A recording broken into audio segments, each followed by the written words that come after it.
হে welcome back. আজকে আমরা ভিডিওতে আলোচনা করব ইফ কন্ডিশনাল স্টেটমেন্ট এবং এর কাজ কি, বিভিন্ন এক্সাম্পলের থ্রু দিয়ে বুঝবো কিভাবে এই কন্ডিশনালকে ইউজ করতে হয় in the Python programming language.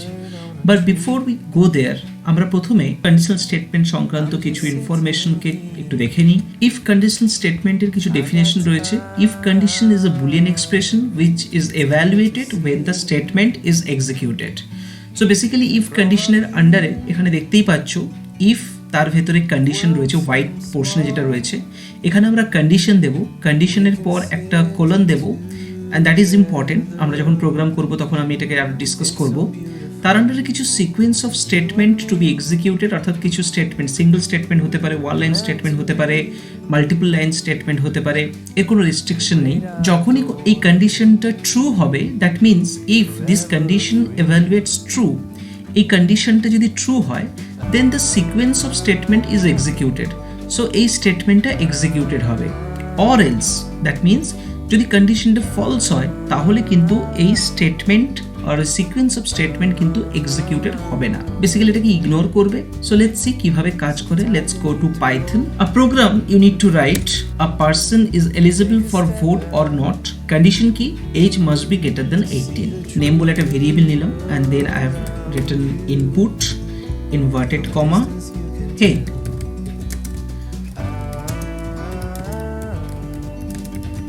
what's your name? User যে নেম দেবে সেই নামটা তার মধ্যে কিন্তু স্টোর হয়ে যাবে নেম বলে ভেরিয়েবলের মধ্যে। Then I will ask what is your age. So age বলে একটা ভেরিয়েবল নিই, এজ বলে একটা ভেরিয়েবল নিয়ে let me check equal sign, and then I will write input if statement, অর্থাৎ ফরম্যাটেড স্ট্রিং ইউজ করব বিকজ আমি নেমটাকে এখানে কল করতে চাই। Name what is your age. The user will provide the age in this format. Now I want to calculate the age is greater than 18 or not. So mathematical calculation হবে। তো mathematical calculation যদি হয় তাহলে আমাকে এই এইজটাকে as integer treat করতে হবে, float নেওয়ার দরকার নেই, কারণ এইজ নর্মালি লোকে ইন্টিজার ফর্মেই দেবে। এইজ আমি ইন্টিজারে কনভার্ট করে মেমোরিতে স্টোর করলাম। Now I will right if condition. Now be careful and understand this thing. If now I need a condition. Condition কি? এই যে এজের মধ্যে যে ভ্যালুটা স্টোর হচ্ছে, অর্থাৎ ইউজার যে যা কিছু প্রোভাইড করছে, maybe 18, maybe 16, maybe 20, maybe 30, whatever it is, যেটা প্রোভাইড করছে সেটাকে আমি চেক করব is greater than 18 or not. So age ভেরিয়েবলকে কল করব, age greater than 18। So condition হচ্ছে এজ যদি 18 এর থেকে গ্রেটার হয় তাহলে আমার কন্ডিশন কমপ্লিট হলো। This complete thing is condition. এই কন্ডিশনটা তাহলে ট্রু হলে তাহলে একটা কাজ করবে। Now let me talk about little bit about this sign. এটাকে বলা হয় comparison operator or relational operator. Comparison বা রিলেশনাল অপারেটর কি, এটা নিয়ে আমরা এই ডিটেলসে একটা নেক্সট ভিডিওতে আলোচনা করব, যেখানে আদার্স কি কি কম্প্যারিজন অপারেটর রয়েছে। বিকজ তোমাকে যখন ইফ কন্ডিশন বা আদার্স লুপগুলোকে ইউজ করবে তখন you need to use this relational operators or comparison operators. After the condition is completed you need to provide this one. এটা না দিলে কিন্তু এরর দেবে একটা। So this is the way we will use this thing. Now যখনই আমি enter click করব automatically remember এই পার্টটা এখান থেকে স্টার্ট না হয়ে এখান থেকে স্টার্ট হচ্ছে। Why so? পাইথন প্রোগ্রামিং ল্যাঙ্গুয়েজে indentation is very very important. Wrong indentation it will give you an error. অন্যান্য প্রোগ্রামিং ল্যাঙ্গুয়েজের ক্ষেত্রে কি হয়, আমরা ইফ কন্ডিশনের পরে এবং যার আন্ডারে আমরা কিছু লিখি, বাট পাইথনে এরকম কিছু জিনিস নেই। অর্থাৎ এখানে এই ব্লককে বোঝানোর জন্য ইফের আন্ডারে এই পোর্শন, অর্থাৎ ইফের আন্ডারে হয় না মানে কোনো এরিয়ার ভেতরে আর একটা এরিয়া, তো ইফ ব্লকের মধ্যে ব্লকটা কতটা প্যান করে রয়েছে বা এর স্কোপ কত, এটাকে বোঝানোর জন্য ইন্ডেন্টেশন আমরা ইউজ করি। ইউজার যে এজটা প্রোভাইড করছে, if this is greater than 18 then I will say print f formatted string name call করি, বিকজ যে ইউজার তাকে ডাকবো মানে বলবো name yes you are eligible for vote, and let me write one thing just to be ensure ki ami multiple line use korte pari. Choose wisely. So let me run this one. So first of all it will ask me a name. Let me say RDJ. RDJ, what is your age? Let me take 54. ID you are eligible for vote, choose wisely. Very good.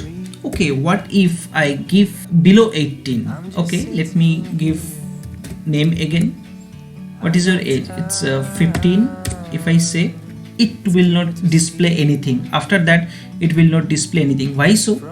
Because এখানে আমি যখনই এজের value 15 দিচ্ছি, 15 greater than 18, is it true mathematically? If you ask yourself, is it true? I don't think it's true mathematically. Age অর্থাৎ 15 is not greater than 18. That means this condition is becoming false. If this condition is becoming false, it will ignore the statements. Okay, it will ignore the statements. So this is the way if condition works. In computer programming language or in computer, we will use greater than equal sign in this format.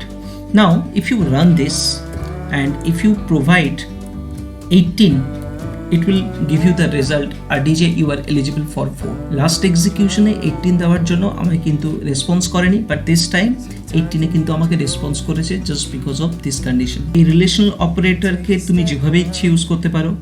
Someone if someone সেজ আমি কি এটাকে greater than রেখে 17 করতে পারি, yes that will work, no problem.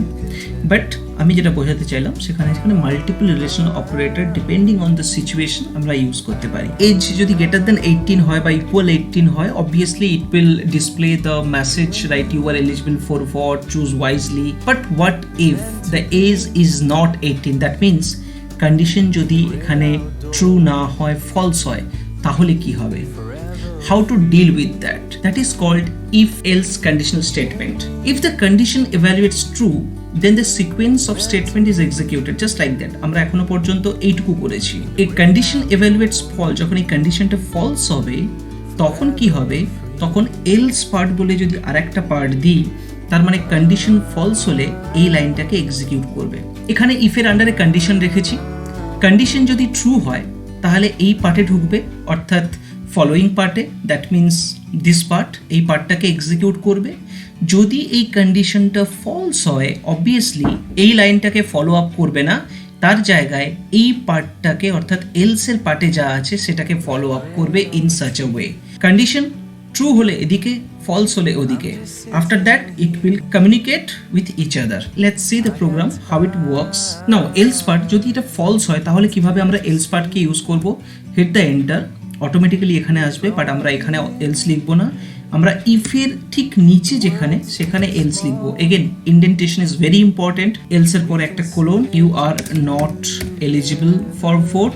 So now what is the condition? Let me minimize this one. প্রথমে আমি name চাইছি, name provide করলো, দেন আমি এজটাকে নিলাম, and then I will say if age is greater than 18, then it will say yes you are eligible for vote, choose wisely. কেউ যদি এজের মধ্যে ভ্যালু লেস দেন 18 দেয় তাহলে ইট will display this part only. Okay, so দেখো if কন্ডিশনের আন্ডারে, ইফের আন্ডারে যেটা রয়েছে আর এলসের আন্ডারে যেটা রয়েছে, দুটো অ্যাট এ টাইম কখনো এক্সিকিউট হতে পারে না।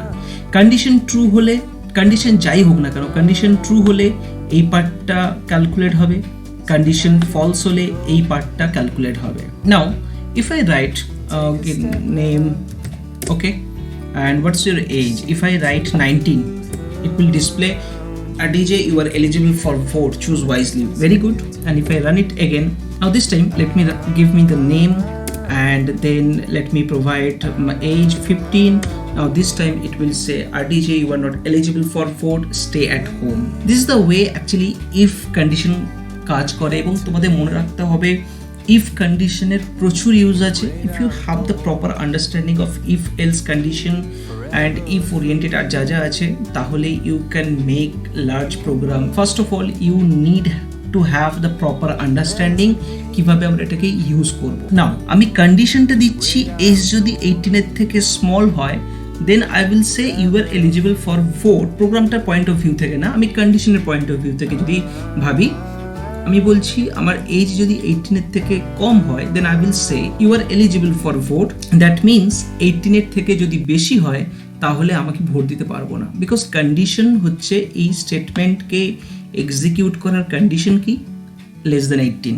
তাহলে এজ আমি যখন 18 কম দেবো তখন এটা দেখাবে you are eligible for vote. যখন আমি 18 বা 18 বেশি দেবো তখন দেখাবে you are not eligible for vote. Let's see, run this thing. Let me give Krishna, and then what's your age? If I give 19, it will say Krishna, you are not eligible for vote. How crazy this is. And if I give Krishna, what's your age? Let me give 15, you are eligible for. Choose wisely. So I hope you understood how it works. যদিও বা if স্টেটমেন্টের শুধু এইটুকু part নয়, আরও multiple ifs রয়েছে। Next program আমরা multiple if অর্থাৎ মাল্টিপল কন্ডিশনসকে, যেমন এর দুটো পেহেলু হতে পারে। The first one, either age will be greater than 18 or less than 18, এর উপর বেস করে হচ্ছে। কিন্তু যদি মাল্টিপল কন্ডিশনস থাকে, যেমন হচ্ছে স্কুলে গ্রেড 80 থেকে 90 হলে দ্যাট গ্রেড, 70 থেকে 80 হলে দ্যাট গ্রেড, 50 থেকে 70 হলে দ্যাট গ্রেড। সো মাল্টিপল গ্রেডসের ওপরে কী করে আমরা কারোর গ্রেডকে চুজ করবো depending what number he or she got, তার উপর বেস করে নেক্সট এক্সাম্পলে দেখবো। But let me give you one task, write a program to take birth year from the user and calculate his or her age and check eligible for vote or not. So the condition is age must be equal or greater than 18. I will come with the solution in the next video. Till then, bye bye.